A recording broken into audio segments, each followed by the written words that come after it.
Oi, eu sou a Beatriz, graduanda em Biotecnologia pela Universidade Federal de São Carlos, e eu vou apresentar o trabalho desenvolvido no Instituto de Física de São Carlos, da USP, no grupo de Nanomedicina e Nanotoxicologia, sobre a detecção de infecções de Zika e dengue usando biosensores capacitivos e análise de componentes principais.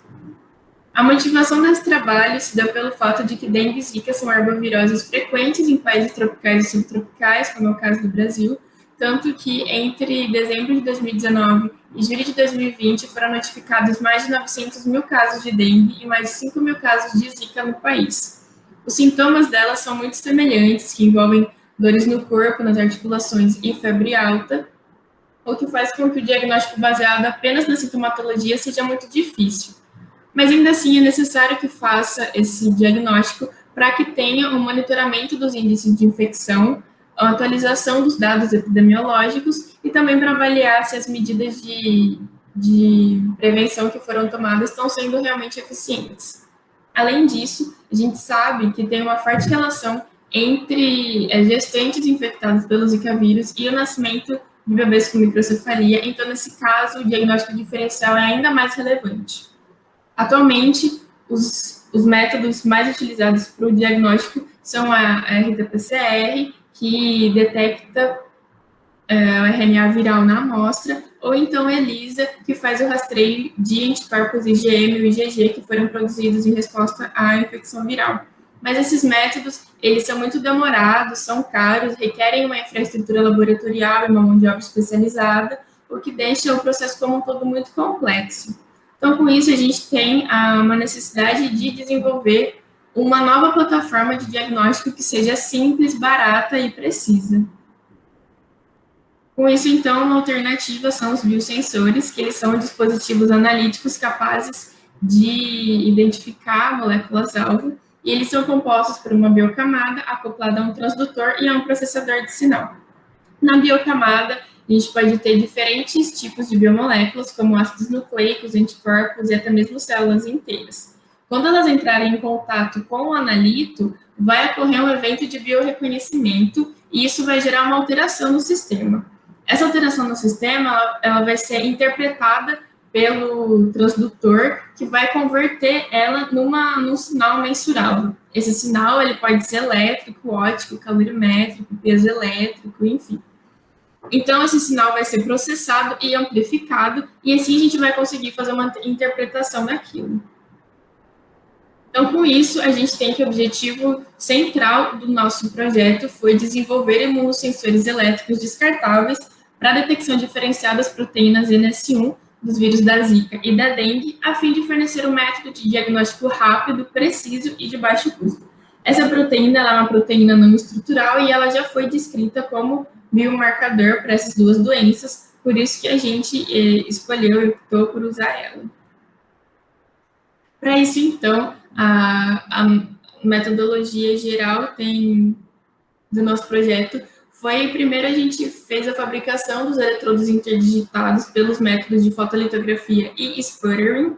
Então, a biocamada desses eletrodos foi modificada com camadas automontadas. Para isso, primeiro a gente fez uma limpeza sequencial com soluções de hidróxido de potássio, álcool e água miliquê. Então, os eletrodos foram incubados com MPA, EDC-NHS, anticorpo e BSA. Falando um pouquinho mais sobre esse método, o MPA, ele ajuda na orientação dos anticorpos, que isso é muito importante para que o sítio do anticorpo fique livre para interagir com o antígeno. Então, a gente incuba o eletrodo com o MPA, porque o MPA consegue se ligar na superfície, já que ele tem um grupamento tiol que vai se ligar no ouro. Então, a gente adiciona EDC-NHS, que vai fazer a ativação da carboxila do MPA. Com isso, os anticorpos vão conseguir se ligar a eles via uma ligação amida. E uma outra etapa que é necessária é a adição de BSA para ele se ligar em eventuais sítios que ainda estão livres e que os anticorpos não se ligaram, para evitar que as proteínas se liguem ali e dê um resultado errôneo. Então, depois, feito isso aqui, a gente tem o nosso sistema pronto para receber as proteínas e fazer a detecção. Os eletrodos, então, foram submetidos a medidas elétricas de capacitância no solartron em uma faixa de frequência de 10 a segunda a 10 a sexta Hz. Os resultados que a gente obteve, eles foram interpretados pelo método estatístico de análise de componentes principais, o PCA. A gente obteve alguns resultados baseados nas análises de duas unidades sensoriais. Primeiro, a unidade sensorial AC, que é a unidade que continha o filme orgânico mais 100 microgramas por ml de anticorpo, e também a unidade sensorial FO, que continha apenas o filme orgânico. Lembrando que o filme orgânico é o MPA, o EDC-NHS e o BCA. É importante analisar a unidade sensorial FO para a gente garantir que não tenha nenhuma interação inespecífica da proteína com o filme orgânico da biocamada.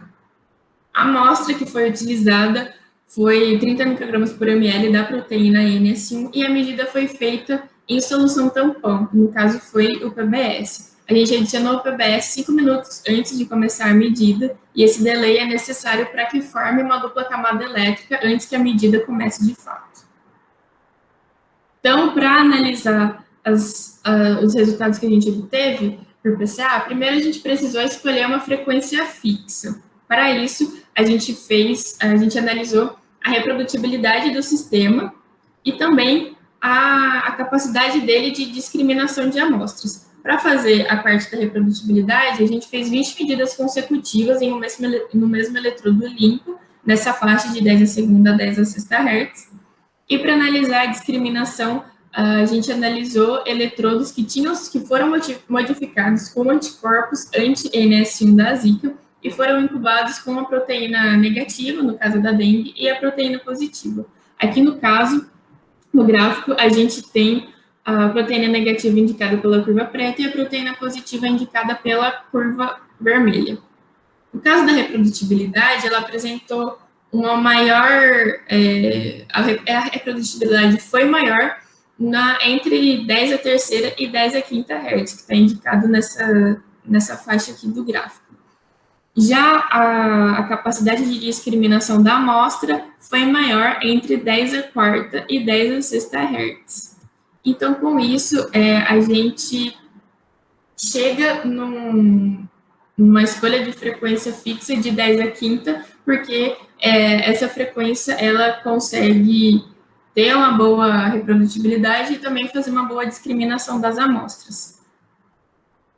Em relação aos testes dos imunossensores em si, no caso da Zika, a biocamada dos eletrodos foi modificada com anticorpos anti-NS1 da Zika e foi analisado com solução tampão, né, com PBS, com a proteína negativa e com a proteína positiva. Aqui, esse gráfico de score da PCA, a gente consegue ver que, considerando apenas a PC1, a gente teve uma discriminação de 99,3% das amostras. Quando a gente soma com a PC2, essa discriminação chega a 100%. No caso do imunossensor da dengue, a biocamada também foi modificada com os anticorpos anti-NS1, só que agora no caso foi da dengue, né? E as análises também foram feitas com PBS, a amostra negativa e a positiva. No caso, a PC1 conseguiu discriminar 96,5%. E quando a gente soma a PC1 com a PC2, essa discriminação também chega a 100%. Então, ambos biosensores foram capazes de discriminar 100% das amostras. Isso mostra que eles são uma alternativa promissora para fazer um diagnóstico rápido, simples e preciso dessas duas doenças, auxiliando todas as questões que eu já comentei lá no início. Bom, com isso eu finalizo fazendo um agradecimento a todo o suporte que a gente teve do CNPq, da CAPES, da FAPESP e do Ministério da Saúde. Também agradeço a toda a equipe do Genano e, em especial, a equipe que trabalhou nesse projeto de biosensores. Deixo também o meu contato, caso alguém tenha alguma dúvida ou queira fazer algum comentário, estou à disposição. E obrigada também à organização do evento pela oportunidade de compartilhar os resultados que a gente obteve no nosso trabalho.